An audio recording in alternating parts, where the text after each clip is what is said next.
ng Martes, basbasa na natin ang ating gamit upang mas mapalakas natin ito magkaroon ng bisa para sa pangkaligtasan, sa pangkalahatan. Ganito ang tamang paraan sa pagpapalakas ng mga agimat.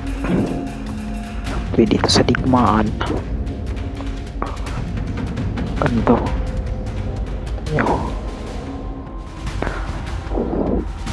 Una, maganda kayo ng 5 kandila. Tapos ilagay nyo sa gitna yung mga gamit nyo. Dasalan nyo ito sa mga dasal na para sa naangkap sa inyong mga gamit, pangsilyo ng mutya, pampalakas ng bao. Ganyan ang tamang setup ng pagre-ritual sa gamit.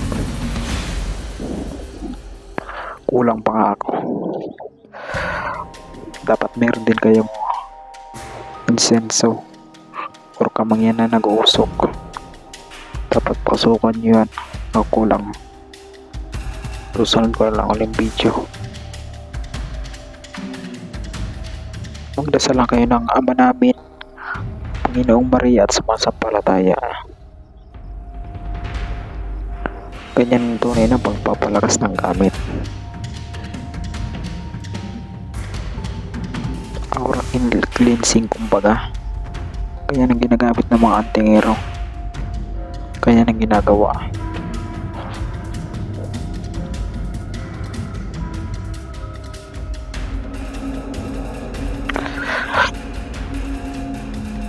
Manalig lang kayo sa Diyos. Bibigyan niya kayo ng lakas at karangungan upang magpagpagana ng mga ganitong gamit. Pagbigyan niya kayo. Yun lamang, salamat.